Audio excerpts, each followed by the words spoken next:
Hello, Dr. Grace Carol P. Beltran, your dermatologist, dermatologic and aesthetic surgeon, your regenerative medicine specialist, your genetologist, and your obesity resource person. Nadagdagan po ng regenerative medicine kasi matagal na akong nagre-regenerative medicine pero hindi ko nababanggit. And I'm sorry for that, no? Pero yon. When you say regenerative medicine, this is stem cell therapy.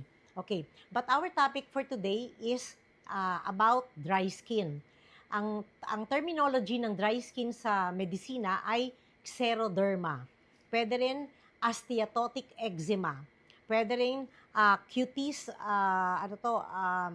cirrhosis cutis. Yan ang mga medical terms sa dry skin. Okay. Ngayon, ang didiscuss natin ay bakit ba nagkakaroon ng dry skin? Ang dry skin is due to inadequate hydrolipids. Kasi may mga lipids tayo sa balat, no? Ito yung nag-hold ng different cells together. Kunyari, ito yung mga cells, may lipid in between para nagdidikit-dikit sila. Okay, yun yung hydrolipids. And that is essential for you to develop a nice-looking smooth skin. Kapag ikaw ay may dry skin, ang makikita natin ay meron silang roughness, okay? Scaliness, ito yung makikita natin sa mga taong may dry skin. Either their skin is scaly, with a lot of flakes, there is tightening of the skin, and also, there is, yung parang, tawag dito, yung parang, pag hinawakan mo ay parang madumi, no? Madumi kasi marami kang nafe-feel na nakaangat na mga balat na hindi na nakadikit kasi nga walang lipids. Okay? At nangyayari ito sa mga tao na matatanda na, okay? O kung may iniinom silang mga gamot, o kung sila ay may mga underlying diseases, no?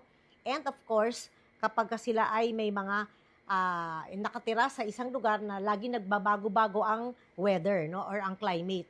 So ano ba yung halimbawa ng mga medication na magli-lead for dry skin? So if you are someone who is taking a lot of antihistamines, okay, diuretics, yung pampaihi, anti cholesterol, no, yung mga statin, okay? Pasensya na kayo, hindi ko maalala yung mga kasi mga terminologies. Yung mga nagte-take din ng mga chemotherapy, no, yung mga targeted cancer therapies, yung mga nag-acne medication, at yung mga at marami pang iba na pwede talagang mga retinoids yon, mga vitamin A.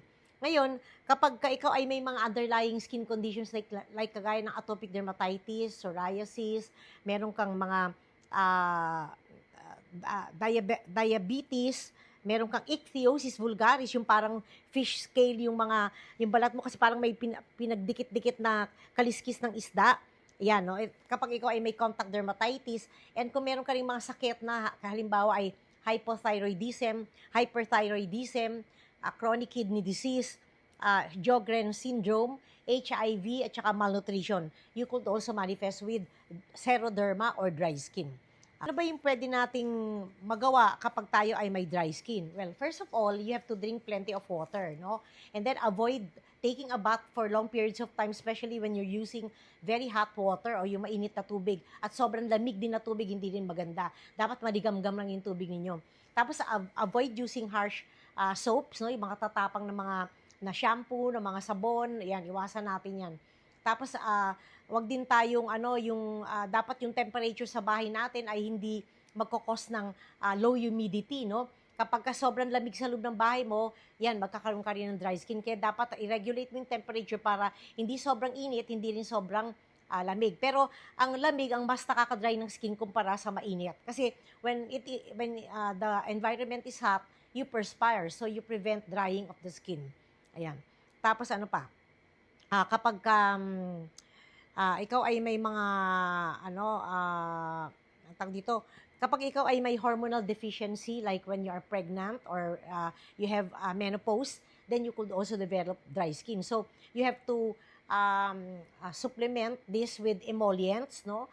Emollients, humectants, occlusives, or other things that will moisturize your skin. Pag sinabi mong emollient, ito yung mga lotion na pinapahid na halimbawa merong mga cholesterol, squalene, fatty acids, fatty alcohols, at saka pseudoceramide, yung mga ceramide. Kapag sinabi mo namang humectants, ito yung may mga propylene glycol, glycerol, um, alpha hydroxy acid, hyaluronic acid, panthenol, yun, no, yung mga vitamin B, no? At saka kung ikaw na pwede mo ring pahiran ng occlusive kung very very dry ang skin mo, then you should use the occlusive ones. Ano yung mga laman na occlusive? You have the petrolatum, beeswax, mineral oil, silicone, zinc oxide, at saka lanolin. Ito yung mga talagang if you need a very hydrating solution at very dry ang skin mo, that is what you use occlusive. Ngayon, we also have this yung mga protein rejuvenators. Halimbawa, may collagen, may elastin, may keratin. Ito yung latest ngayon about lotions or moisturizing lotion, yung may laman na keratin rejuvenators. Okay. So, yun lang. Kung may mga questions po kayo, you can just call the following numbers and please like, follow, and share my account.